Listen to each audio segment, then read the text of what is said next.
Hello everyone, this is Sumon once and again. Today I will discuss with you an important topic which is so most important. Today we will see tenses at a glance. এক নজরে আমরা আজকে tense নিয়ে আলোচনা করব। Tense অনেক বেশি গুরুত্বপূর্ণ। আপনি আপনার প্রত্যেকটা সেন্টেন্সে প্রত্যেকটা বাক্য তৈরিতে এই টেন্স অনেক বেশি গুরুত্বপূর্ণ।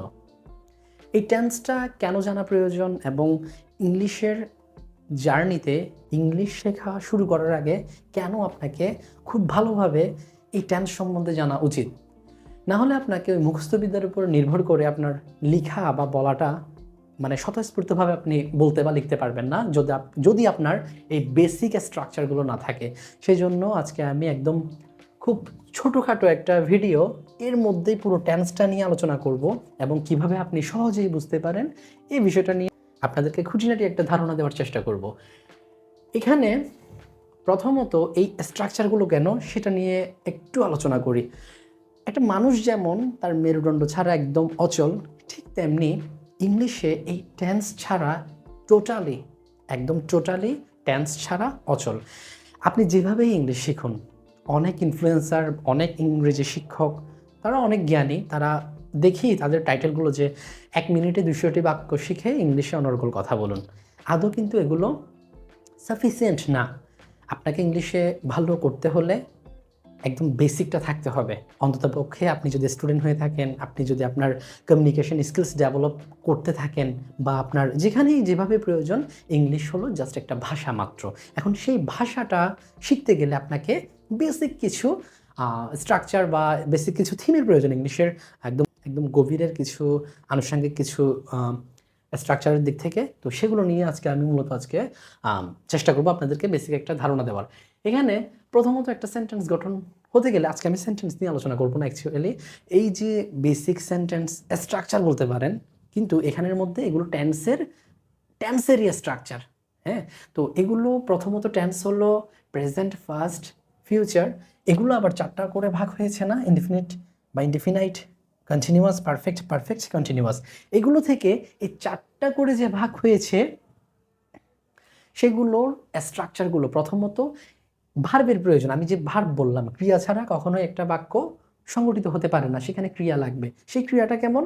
যেমন আমি যদি আপনাদেরকে একটু বেসিক ধারণা দেওয়ার চেষ্টা করি, মানুষ বা কোনো পশু পাখি যেই হোক না কেন যদি কোনো কাজ করে থাকে, যেমন কোনো একটা পশু পাখি যদি কোনো পানি পান করে থাকে যে কোনো একটা সময়, সেটা কোনো না কোনো সময়ে করছে। যেমন সেটা অতীতে হইতে পারে, বর্তমানে হইতে পারে, ভবিষ্যতে হইতে পারে। হওয়া করা যেটা যেভাবেই হোক না কেন, মানুষ করুক বা যে কোনো পশু পাখি করে থাকুক, সেটা কোনো না কোনো সময়ে করে। সেই সময়টাকে ইংলিশে টেন্স বলা হয়। এখন এই টেন্সটা কেন প্রয়োজন সেটা আস্তে আস্তে আপনারা বুঝতে পারবেন। প্রথমত এই স্ট্রাকচারগুলো যদি আপনি একটু ক্যাচ করতে পারেন, এই 12টা স্ট্রাকচার, তাহলে ইংলিশের আমি বলবো 50% আপনি অবজার্ভ করে ফেলেছেন। 50%। কেন এই কথা বলছি? জাস্ট এই 12টা স্ট্রাকচার শিখে কি ইংলিশের অর্ধেক জানা যায়? হ্যাঁ, জানা যায়। এগুলো হলো ইংলিশের ভিত্তি, একদম বেসটা। যেমন একটা বিল্ডিং দাঁড় করাতে কিসের প্রয়োজন? তার ভিত্তিটার প্রয়োজন। ঠিক তেমনি ইংলিশে ভালো করতে হলে আপনার বেসটা গঠন করতে হবে। এখন আমি চেষ্টা করব আপনাদেরকে যে এই বেসিক থিমটা যদি আপনি বুঝতে পারেন, আমি বেশি আলোচনা করব না, চলে যাচ্ছি একদম পয়েন্টে। যেমন দেখুন, এখানে এগুলো ফিল আপ করার জন্য সাবজেক্টের প্রয়োজন। সাবজেক্ট বলতে এখানে এগুলো শেখার আগে আসলে পার্সন শেখা দরকার, জেন্ডার শেখা দরকার, নাম্বার শেখা দরকার। ওগুলোর কথা আজকে বলছি না, আমি যে কোনো একটা সাবজেক্ট দিয়ে জাস্ট উদাহরণ দিয়ে যাব। এগুলোর ফিল আপ করার ক্ষেত্রে আমাদেরকে আগে কিছু ভার্ব জানতে হবে। আমি একটা ভার্ব দিয়ে দেখেন, এখানে 12টা সেন্টেন্স ফিল আপ করবো। মজার বিষয় হলো এই 12টা যদি আপনি ফিল আপ করতে পারেন, তাহলে সেন্টেন্স যদি একটু শিখতে পারেন, তাহলে একটা ভার্ব দিয়ে 48টা ইংলিশ বাক্য অনায়াসে আপনার নখদর্পণে চলে আসবে। 48টা। যেমন দেখেন, আমি যদি বলি যে এখানে যেমন ডু, ডিড, ডান, ডুইং, ঠিক আছে? এটা আমি 1 নাম্বার ফর্ম বললাম, এটা 2 নাম্বার বললাম, এটা 3 নাম্বার বললাম, এটা 4 নাম্বার বললাম। যদিও এটা এভাবে মেনশন করা ঠিক না। কথা হলো এটা present form, first participle, present participle. এখন কিভাবে আপনি ফিল আপ করবেন? যেমন আমি একটা সাবজেক্ট দিয়ে, যেমন আমি যদি এখানে আই দিয়ে বলি, আই ভার্বের বেস ফ্রম বললাম, এটা ভার্বের base form. I do the work, আমি কাজটি করি। এই যে ফার্স্ট ফ্রম, এখানে ডিরেক্টলি একটা মজার বিষয় হলো এখানে এই দুইটাতে সেন্টেন্সের টেন্সের যে 12টা স্ট্রাকচার, এখানে দুইটাতে কি থাকবে না, অক্সিলারি ভার্ব থাকবে না, আর বাকিগুলো সবগুলোতে অক্সিলারি ভার্ব থাকবে। সেগুলো নিয়ে পরে আলাদা করে আলোচনা করব। আজকে জাস্ট স্ট্রাকচার অনুযায়ী কীভাবে আপনি বাক্য মেক করতে পারেন সেটা বেসিকটা দেওয়ার চেষ্টা করব। ডিরেক্টলি ফার্স্ট ফ্রম প্লাস হলো অবজেক্ট, ঠিক আছে? এটা হলো ফার্স্ট ইনডিফিনিট, এটা হলো কি ফার্স্ট ইনডিফিনিট। আমি যে আই নিয়ে কথা বলছি, এই যে আই, ভার্বের 2 নাম্বার ফ্রম বা first from, I did the work. এখানে আই, এই যে উইল বা শ্যাল হবে, এখানে উইল বা শ্যাল দুইটা ইউজ করতে পারেন।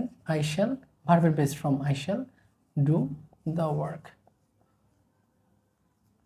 এই হলো স্ট্রাকচার, ঠিক আছে? এগুলোর বাংলাটা আমি একটু পরে বলছি। এখন এই স্ট্রাকচারে যদি বলে সাবজেক্ট, আবার আই ধরলাম, এগুলো প্রত্যেকটা auxiliary verb subject wise, person wise এখানে বেস করবে। আমি তারপরে আই দিয়ে যখন বলবো আই এম, এই যে ভার্বের আইএনজি ফর্ম, ওই যে present participle, I am do দিয়ে কাজ করছি না, এই যে I am doing the work. এখানে I was doing the work, ঠিক আছে? এখানে I shall be doing the work. এখানে আই হ্যাভ, পিপি মানে হলো first participle, I have done the work. তারপর এখানে I had done the work. এখানে বিফোর দিয়ে বলতে পারেন, বিফোর ইউ কেম। তারপর এখানে I shall have, first participle, I shall have, first participle হলো done, I shall have done the work. তারপর এখানে কন্টিনিউয়াসে কি হইতে পারে,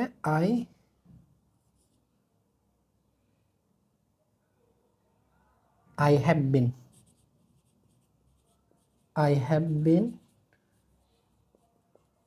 doing the work. এটা একটা টাইম পিরিয়ড, সিন্স মর্নিং বা ফর 2 আওয়ার্স, এভাবেই এখানেও same I had been doing the work. একটু লিখে দিই তারপরেও, I had been doing the work. Since বা ফর দিয়ে আপনি আপনার মতো করে ফিল আপ করবেন। আর এখানে সেম, এখানেও I shall have been, I shall have been doing the work. আচ্ছা, আজকে আমি জাস্ট এই স্ট্রাকচারগুলো, আপনি যদি ইংলিশ শিখতে আগ্রহী হন, জাস্ট স্ট্রাকচারগুলো নিজের মতো করে একটু মুখস্থ করে ফেলবেন। পরবর্তী আলোচনাতে আমি চেষ্টা করব আপনাদেরকে এগুলো বাংলা সহ কীভাবে আপনারা বুঝতে পারবেন, কিভাবে আপনারা এগুলো একদম মানে খুঁটিনাটি কীভাবে বুঝতে পারবেন, কীভাবে বাংলা সেন্টেন্সগুলো ক্রিয়েট করবেন নিজের মতো করে, সেগুলো দেখিয়ে দিব। জাস্ট আপনাদের কাজ হলো, যদি আপনারা ইংলিশ শিখতে আগ্রহী হন, এগুলো অক্সিলারি ভার্ব সহ জাস্ট যেখানে যেভাবে বলেছি, সাবজেক্ট প্লাস ভার্বের base form, subject plus first from, subject plus will দিয়ে, জাস্ট যেখানে যেটা ছিল আমি একটা উদাহরণ দিয়ে দিয়েছি। আপনারা নিজের মতো করে খাতায় এগুলো লিখে নিজের মতো করে প্র্যাকটিস করবেন। আমি পরবর্তী যে সেকেন্ড পার্ট থাকবে সেখানে অবশ্যই চেষ্টা করবো আপনাদেরকে একদম বেসিক থেকে কীভাবে আপনারা এগুলো দিয়ে নিজের মতো করে বাক্য ক্রিয়েট করতে পারেন, ধারাবাহিকভাবে আমি আপনাদেরকে এই ভিডিওগুলো প্রোভাইড করার চেষ্টা করব। সবাই ভালো থাকবেন, সুস্থ থাকবেন, আমার জন্য দোয়া করবেন।